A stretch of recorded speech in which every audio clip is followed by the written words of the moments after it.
안녕하세요. 뉴 밀레니엄 치과 박 원장입니다. 오늘은 치주 질환으로 고생하셨던 환자분 케이스에 대해서 보여드리도록 하겠습니다. 잇몸이 너무 안 좋으신 경우에는 잇몸 밑에 치조골도 소실이 되고, 또 임플란트를 식립할 때 치조골에 심는 거기 때문에 뼈가 안 좋으신 경우에는 어쩔 수 없이 잇몸뼈 이식 수술을 해야 되고, 또 잇몸뼈가 너무 안 좋은 경우에는 바로 식립을 못하고 잇몸뼈 이식 수술을 먼저 한 이후 뼈를 어느 정도 만들어 놓고 임플란트를 식립해야 되기 때문에 아무래도 기간이 오래 걸립니다. 그러면은 엑스레이 사진과 구강내 사진을 보면서 설명드리도록 하겠습니다. 엑스레이 사진을 보시면은 일단 잇몸이 전반적으로 많이 문제가 있었고, 또 충치가 심한 곳도 있었고, 오랫동안 치아 건강에 신경을 못 쓰셔서 이가 많이 무너진 상태에서 오셨습니다. 구강 검사를 한 이후에 상악 좌측 첫 번째 어금니와 하악 좌측 제2대구치, 그리고 하악 우측 첫 번째 어금니, 두 번째 어금니를 발치하기로 결정을 하였습니다. 또 아래 앞니 쪽도 좋지는 않았는데 일단은 잇몸 치료를 하면서 경과를 지켜보기로 하였습니다.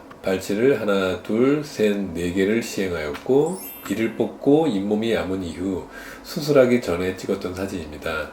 상악 좌측 어금니가 4개가 없는 것을 볼 수 있습니다. 작은 어금니 2개와 큰 어금니 2개가 없습니다. 임플란트는 4개를 다 안 신고 3개를 신고 하나는 파닉으로 임플란트 브릿지를 계획해 드렸습니다.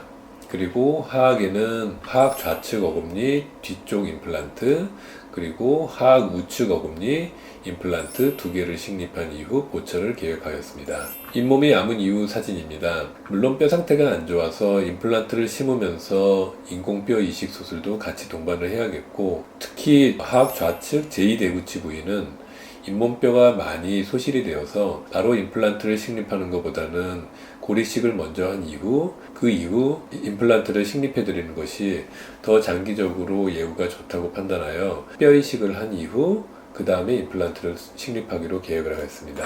오른쪽 임플란트 2개를 식립한 사진이고요. 아래쪽 임플란트를 심을 때 가장 중요하게 생각해야 될 해부학적 구조물이 있는데, 지금 사진을 보시면은 턱뼈 안쪽을 따라서 이렇게 두 라인이 보입니다. 이 라인이 하악 턱뼈 안쪽을 주행하고 있는 신경 다발입니다. 이 신경은 절대 건드리면 안 돼서 임플란트 길이는 이 턱뼈에 의해서 결정된다고 생각하시면 됩니다. 그리고 상악 좌측 임플란트를 3개 심었고요.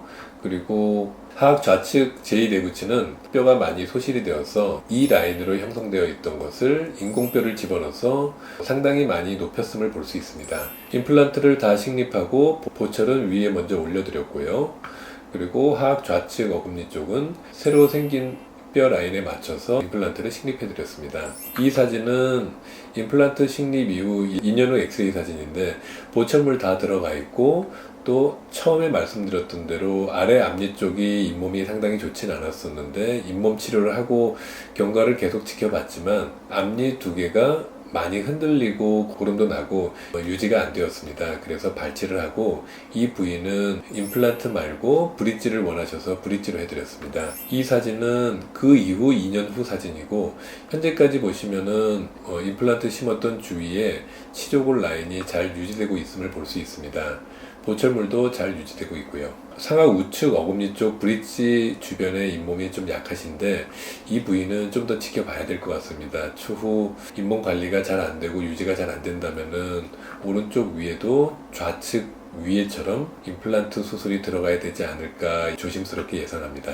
임플란트 식립하고 보철물이 들어간 사진입니다. 환자분 연세가 있으시고 보이는 거에 크게 신경 안 쓰시고 오래 쓰실 수 있는 보철물을 원하셔서 PFM 보철물을 제작하면서 씻는 면 부위는 금속으로 제작을 하여 드렸습니다. 치료 전과 치료 후 사진을 비교해 보면은 어금니 쪽에 1개, 2개가 들어가서 저장 능력을 회복시켜 드렸고, 하악 전치 부위는 뿌리 부분이 약해서 염증이 생기고 많이 흔들리고 했던 치아를 발치하고 브릿지로 보철을 해드린 것을 볼 수 있습니다. 정면 사진이고요. 브릿지가 들어가 있고요. 하나, 둘, 셋, 넷, 다섯. 이 중에서 2개가 뿌리가 없고 옆에 치아들을 이용하여서 브릿지를 해드렸습니다. 측면 사진을 보시면은 상악 좌측에 임플란트 3개를 이용해서 보철을 4개를 해드렸고요. 제일 끝에 어금니 쪽에도 임플란트가 들어가 있고요. 우측 측면 사진을 보시면은 어금니 쪽 부위에 씹는 면에는 금속으로 보이지만 바깥면에서 보면은 하나, 둘, 이 색깔로 임플란트 보철물이 들어갔음을 볼 수 있습니다.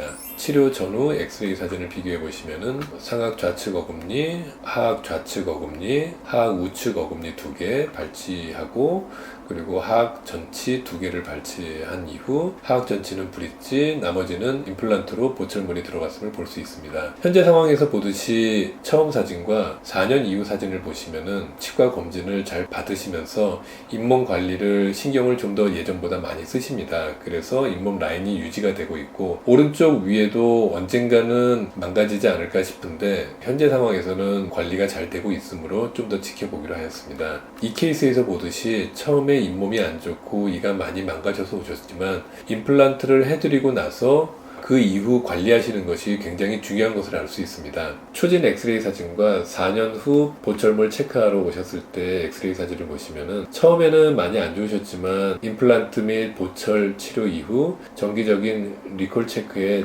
잘 응하고 계셔서 오셔서 스케일링도 받으시고 필요에 따라서는 치료도 받으시고 하셔서 현재 잘 유지를 하고 계십니다. 이렇듯 치과 치료 마무리할 때까지가 치료의 끝은 아닙니다. 그 이후 정기적으로 치과 검진을 꼭 받으셔서 그 상태를 유지하는 것이 더 중요하다고 말할 수 있습니다. 오랜 시간 시청해 주셔서 감사합니다.